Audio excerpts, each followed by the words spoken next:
अंत तुम्हारे जीवन में कहां से आ गया। उषा ने अपने स्वप्न की बात बताई। अनिरुद्ध को स्वप्न में देखा, ऐसा पुरुष देखा है। चित्रलेखा ने कहा तो क्या उसके साथ विवाह करेंगे।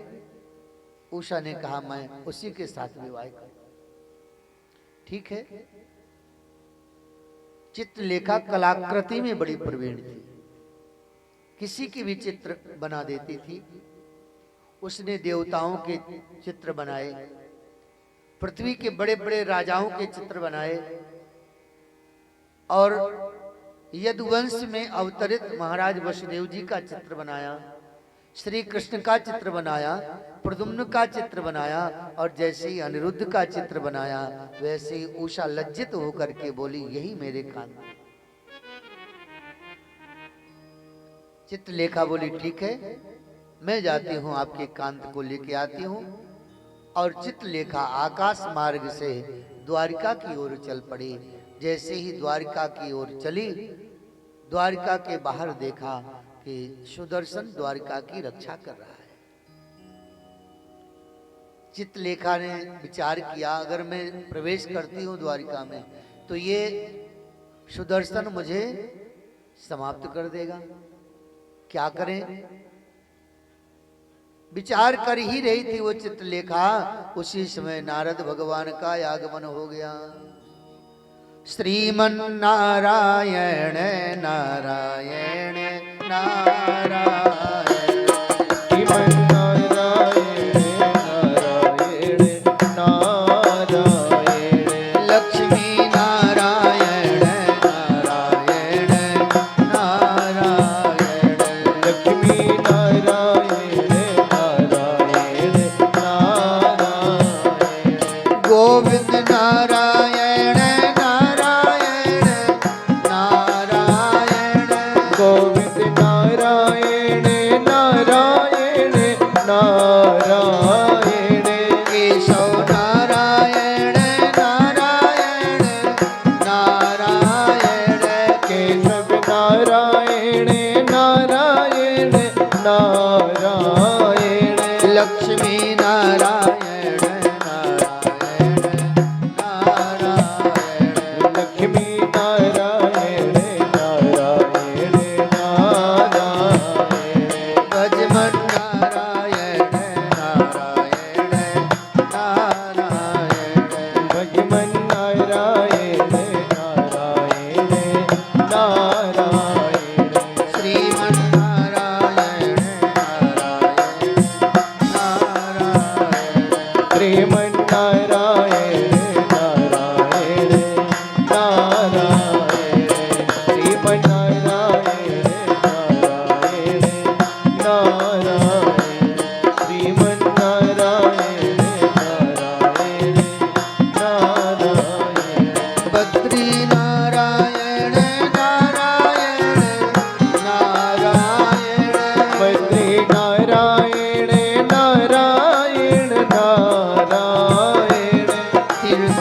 नारायण नारायण नारायण, कृष्ण नारायण नारायण नारायण, लक्ष्मी नारायण नारायण नारायण, लक्ष्मी नारायण नारायण नारायण, श्रीमन नारायण नारायण नारायण, श्रीमन नारायण नारायण नारायण, भक्ति नारायण नारायण नारायण, भक्ति नारायण नारायण नारायण। नारद जी महाराज जी का आगमन हो गया। नारद सबके काम बनाते हैं। नारद वो हैं। अच्छा, नारद शब्द के कई अर्थ हैं। एक तो नारद वो हैं जिनकी योजना कभी रद्द नहीं होती है, जो भी योजना बनाते हैं वह योजना सफल होती है। और दूसरी बात, रद्द कहते हैं दांत को, रद कहते हैं दांत को। जिनके दांत ही नहीं निकले अभी, इतने छोटे बच्चे हैं। नारद जी इतने छोटे बालक हैं प्रभु भगवान के, जिनके दांत तक नहीं निकले। कैसे पता चले कि छोटे हैं? उदाहरण भी है। नारद जी ब्याह करने के लिए तैयार हुए कि हम ब्याह करेंगे। किससे? विश्व मोहिनी के साथ।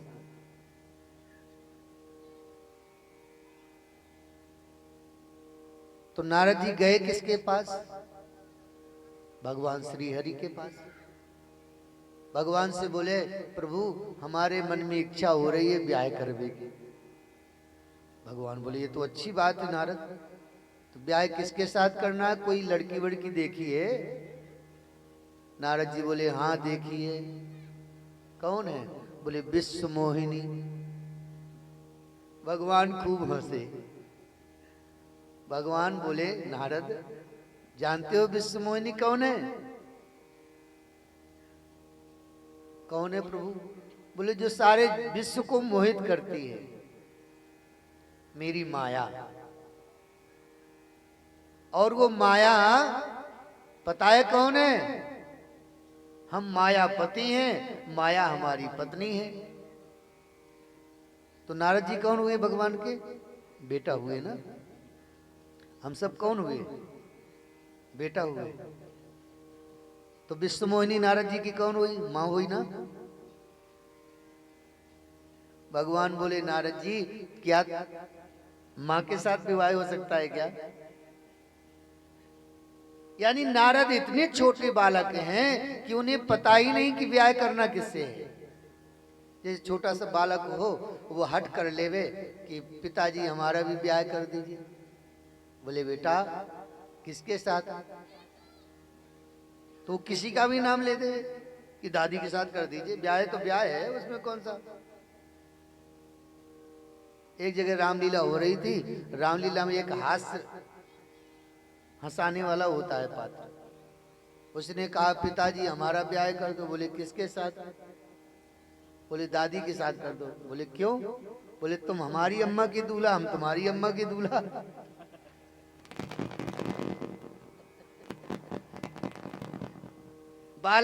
बालक ऐसे ही होते हैं। बालक को ज्ञान नहीं है कि आखिर क्या करना उचित है, क्या नहीं करना उचित है। तो नारद जी कैसे हैं? बालक हैं। इसलिए तो नारद जी विश्व मोहिनी के साथ विवाह करना चाहते। कितने छोटे बालक कि जिसके दांत भी नहीं आए हैं। नारद ऐसे नारद जी हैं। कई भाव हैं नारद जी के। नारद जी मिल गए चित्रलेखा को। चित्रलेखा ने प्रणाम किया। नारद जी ने कहा, चित्रलेखा यहाँ क्या कर रही हो रात्रि के समय? चित्रलेखा ने कहा, महाराज अनिरुद्ध का हरण करना है। अच्छा, नारद जी से चाहे वो देवता हो या दैत्य हो, अपनी बात छिपाते नहीं है। नारद की विशेषता है कि कोई भी अपनी बात को छिपाते नहीं है, क्योंकि जानते हैं कि नारद से बताने से हमारा काम बिगड़ेगा नहीं। साधु से होए न कारज हानि। नारद साधु हैं, संत हैं। ऐसे संत नहीं हैं जो प्रत्येक प्राणी पर दया करने वाले हैं। नारद देखा बिकल जयंता, लाग दया कोमल चित संता। ऐसे नारद जी हैं। तो नारद जी से चित्रलेखा ने अपनी बात बता दी। नारद जी बोले, ठीक है, मैं मदद कर दूं आपकी कुछ। बोले, महाराज बड़ी कृपा होगी। ये सुदर्शन को देख रहे हो, कितनी तेजी के साथ पूरी द्वारिका में दौड़ लगाए हुए। महाराज कोई अंदर नहीं जा सकता। बोले, उसकी चिंता ना करो, बाकी हम देखते हैं, तुम्हारा काम होना चाहिए। बोले, ठीक है महाराज। नारद जी गए सुदर्शन के पास और सुदर्शन से बोले, भैया सुदर्शन राम राम।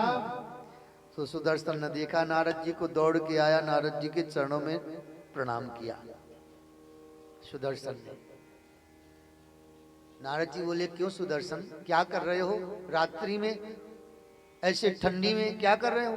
बोले महाराज द्वारिका की पहरेदारी कर रहे हैं, द्वारिका में कोई अराजक तत्व ना प्रवेश कर जाए।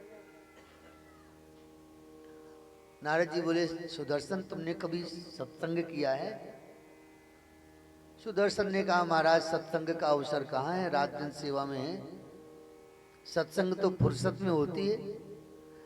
नारद जी बोले जीवन में कभी फुर्सत किसी को नहीं मिलता है। हाँ, कोई अगर कहे कि फुर्सत होगा तब सत्संग करने चलेंगे, आपके इतने काम, इतनी इच्छाएं कि आपको अंतिम सांस तक फुर्सत मिलने वाली नहीं। एक सेठ जी थे, अब देखो सेठ यहां ज्यादा इसलिए सेठ की कथा ज्यादा सुनाते हैं। सेठ जी थे, उनके 4 बेटा थे। अब सेठ जी के एक मित्र थे, हमारे जैसे श्री त्रिपाठी जी महाराज हैं ऐसे बड़े घनिष्ठ मित्र थे। सेठ जी में पंडित जी बड़ी मित्रता। जब कभी टाइम मिले सेठ जी को तो बस पंडित जी के पास बैठे, पंडित जी कहा करें अरे भैया कुछ दान पुण्य करो, कुछ धर्म का काम करो, ये धन इकट्ठा करके आखिर क्या करोगे इतना? सेठ जी कहें पंडित जी करेंगे, हम टाइम आएगा तब करेंगे। अब ऐसे ही करते करते सेठ जी का शरीर पूरा होने वाला था। तब महाराज अब पंडित जी का मन नहीं माना, बोले जाएं अपने मित्र से मिल तो आवे कम से कम। गए देखने तो मित्र बेचारे लेटे हुए थे लेकिन बोल नहीं पा रहे थे, शब्द नहीं निकल रहे थे। पहचान लिया अपने मित्र पंडित जी को और प्रणाम किया। पंडित जी ने कहा देखो हमने कहा था कुछ भैया धर्म कर्म कर लो, जीवन का क्या भरोसा कब क्या हो जाए। तो सेठ जी ने क्या किया था कि जो मकान बनाया था तो पहले कोई बैंक में तो डालते नहीं थे रुपया पैसा खजाना, बस अपने दीवार में ऐसे अंदर रख के ऊपर से प्लास्टर करा देते थे। अब कुछ निशान लगा देवे कि पता रहे कि यहाँ रखा है। तो जहां सेठ जी लेटे थे वहीं दीवार में ही वो रखा हुआ था खजाना। तो पंडित जी ने कहा कि कुछ दान पुण्य कर लेते भैया। तो सेठ जी ऐसे इशारा करने लगे, बोल तो पा नहीं रहे थे महाराज, ऐसे ऐसे इशारा कर रहे थे। तो पंडित जी ने पुत्रों से पूछा कि आखिर क्या कह रहे हैं तुम्हारे पिताजी? बोले पिताजी कह रहे हैं कि सब बनवाने में खर्च हो गया महाराज, कहाँ बचा है, सब मकान अकान में सब खर्च हो गया। अब वो तो कह रहे थे कि यहाँ रखा है महाराज, यहाँ निकाल करके दान पुण्य करवा दीजिएगा। लेकिन अब कोई समझे, अंतिम समय तो महाराज वो, और ऐसे ही कहते कहते वो चले गए। कहने का भाव ये है कि जीवन में काम कभी कम होने वाला नहीं है। सत्कर्म करने के लिए जब मन करे तब आप सत्कर्म कर ही लीजिए। उसके लिए आप समय का प्रतीक्षा मत करिए। जो समय अभी आया हुआ है ये समय दोबारा आएगा कि नहीं आएगा कुछ पता नहीं है। सुदर्शन को भगवान नारद जी ने बैठाया और सुदर्शन ने अपनी गमछा उतारा, नारद जी को बढ़िया बिछा दिया। नारद जी बैठ गए, सुदर्शन हाथ जोड़ करके बैठ गए और नारद जी सत्संग सुनाने लगे, कथा सुनाने लगे। चित्रलेखा गई अनिरुद्ध का हरण करके आकाश मार्ग से, और जैसे ही ऊपर पहुंची ही वैसे ही आकाश से ऐसे पुष्प छोड़ दिया। अब जहां पे नारद जी सुदर्शन बैठे कथा कर रहे थे, सुन रहे थे, वहीं पर वो पुष्प आकर के गिरे। नारद जी बोले सुदर्शन देखो हमारे आपके बीच जो सत्संग हुआ है ना, इससे देवता लोग अति प्रसन्न हो गए हैं, पुष्प बरसा रहे हैं। अब ऐसा करते हैं सत्संग आज यहीं समाप्त, अब कल से फिर यहीं शुरू करेंगे। सुदर्शन को कुछ पता ही नहीं चला और नारद जी ने अनिरुद्ध का हरण करा दिया। चित्रलेखा अनिरुद्ध को लेकर के गई, जाकर के उषा को प्रदान किया। उषा अत्यंत आनंदित हुई।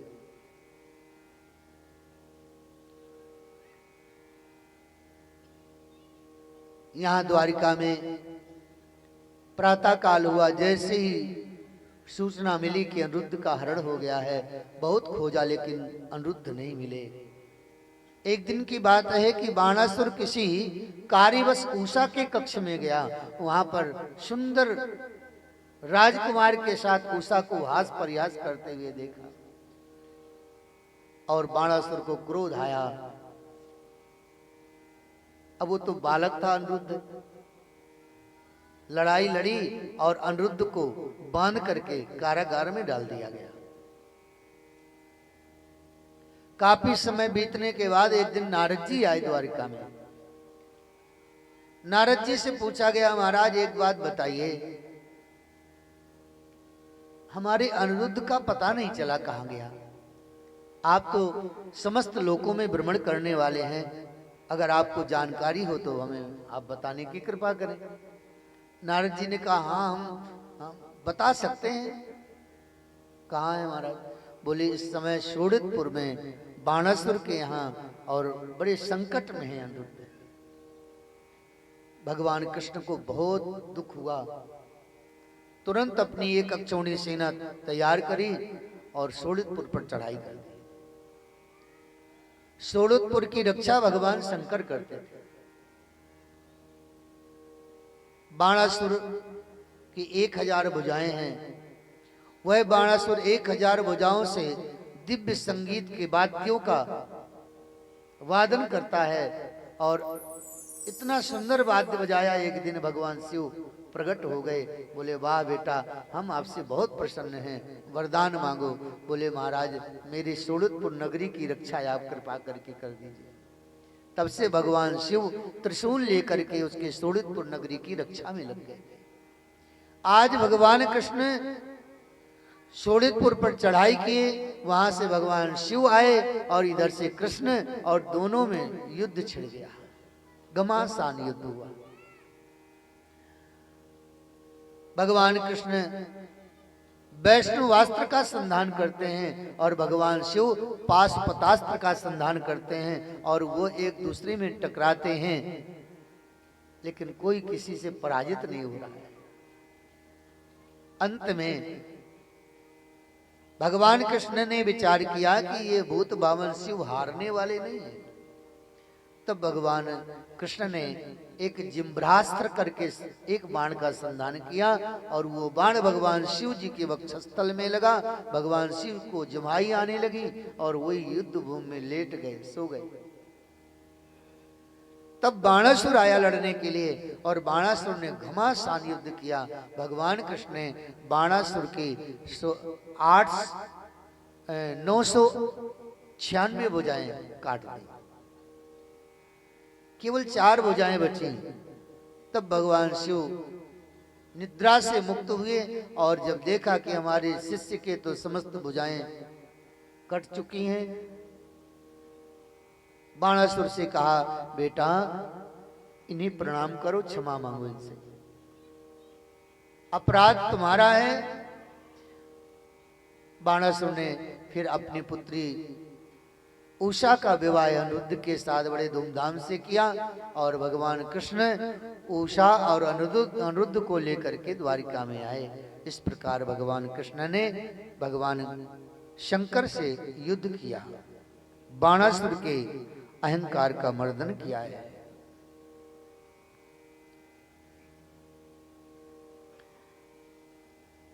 भगवान कृष्ण ने अधर्मी राजाओं का संहार करने के लिए एक योजना बनाई। धर्मराज युधिष्ठिर से कहा कि दादा एक यज्ञ करो। राजसू यज्ञ कराया महाराज युधिष्ठिर से और उस राजसू यज्ञ के माध्यम से अधर्मी राजाओं का संहार किया। उसमें जरासंध का भी वध कराया भीम के द्वारा। यज्ञ के पूर्व सभी प्रतिष्ठित जन एकत्रित हुए और विशाल सभा का आयोजन किया गया। उस सभा में एक विचार रखा गया कि इस यज्ञ में सबसे अग्र पूजा किसकी की जाए। धर्मराज युधिष्ठिर बोले, हमारे अग्र पूजा के अधिकारी तो कृष्ण हैं।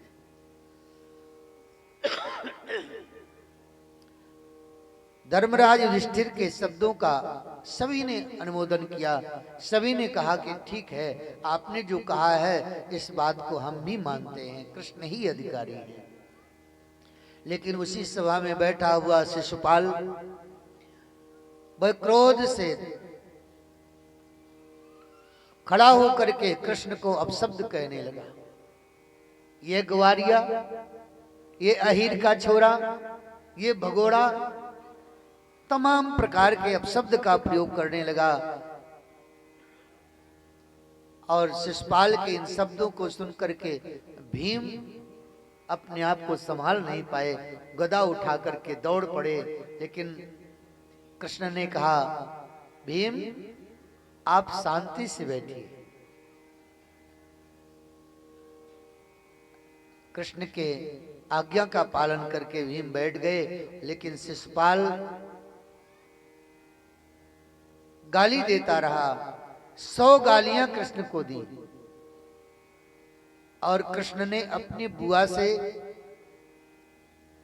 कहा था कि बुआ, ये शिशुपाल अगर 100 गाली देगा तो मैं 100 गाली तक तो क्षमा करूंगा, लेकिन 100 गाली के बाद अगर एक भी गाली इसने ज्यादा दी तो फिर हम क्षमा नहीं करेंगे। शिशुपाल ने 100 गालियां दी। भगवान कृष्ण ने कुछ नहीं कहा और जैसे 100 गाली पूरी हो गई, वैसे ही कृष्ण ने शिशुपाल को सावधान किया। शिशुपाल सावधान। लेकिन जिसकी जो आदत बन जाती है ना, कोई कितना भी सावधान करे वो सावधान नहीं होता है। स्वभाव जो होता है, अगर आपका कुसंग का स्वभाव बन गया है तो आप कुसंग करेंगे, कुसंग सोचेंगे, कुसंग सुनेंगे, हर तरह से आप कुसंग में ही लिप्त रहेंगे। फिर वो व्यक्ति चाहे करके भी सत्संग नहीं कर सकता है। अगर दैव योग से सत्संग मिल भी जाएगा ना, तो उसमें भी वो कुसंग ही करेगा, सत्संग नहीं करेगा। बोलो जय श्री कृष्ण।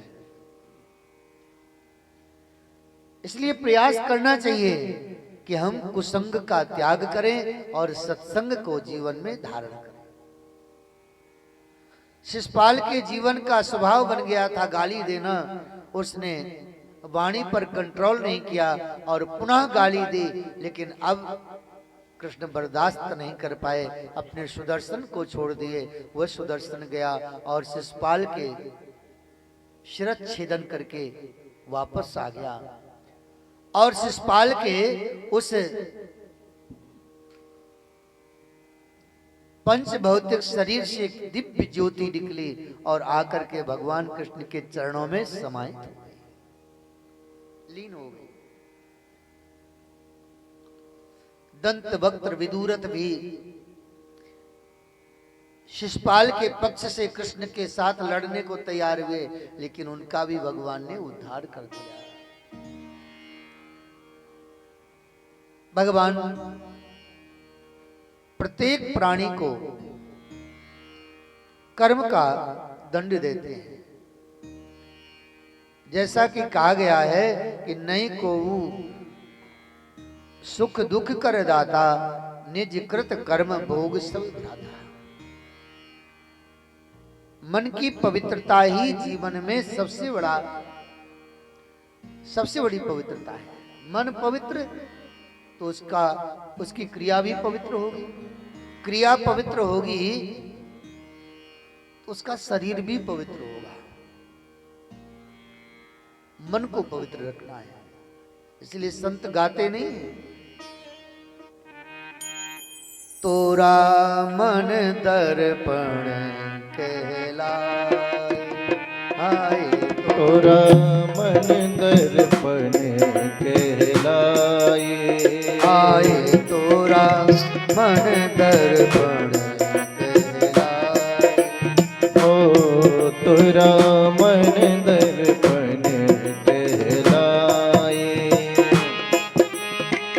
भले बुरे सारे कर्मों को, भले बुरे सारे कर्मों को देखे और दिखाए। तोरा मन दर्पण कहलाए। हो तोरा मन दर्पण कहलाए।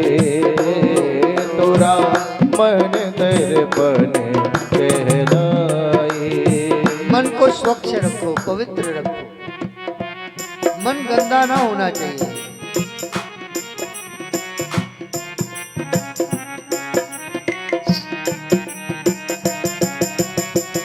मन ही देवता, मन ही ईश्वर, मन से बड़ा ना हो। मन ही देवता, मन ही ईश्वर, मन से बड़ा न को। मन उजियारा जब जग फैले, जग उजियारा हो। मन उजियारा जब जब फैले, जग उजियारा हो। इस उजड़े दर्पण पर प्राणी, इस उजड़े दर्पण पर प्राणी धूल न जमने पाए। तोरा मन दर्पण कहलाए।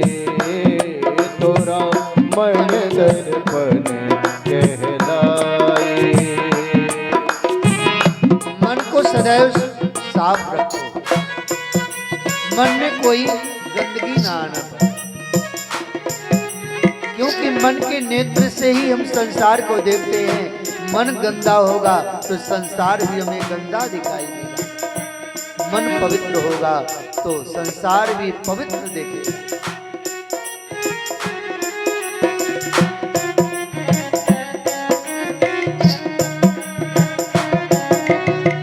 सुख की कलियां दुख के कांटे, मन सबका आधार।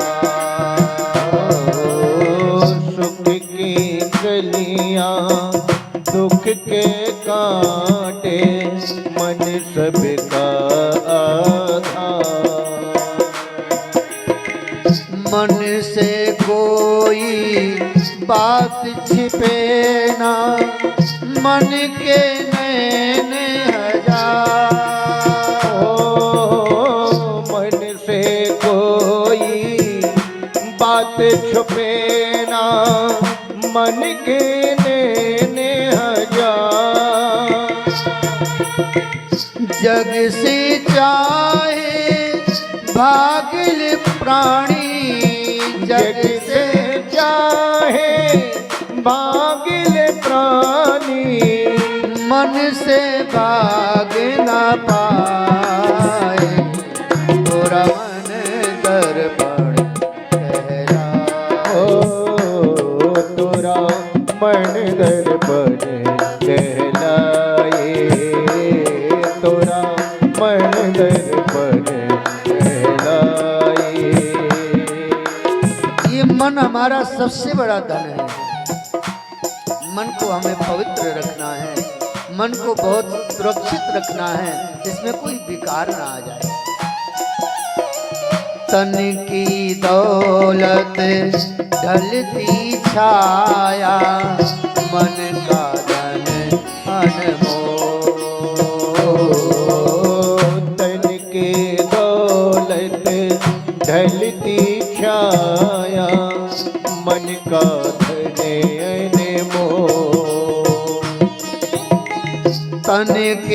कारण मन के धन को मत माटी में रो।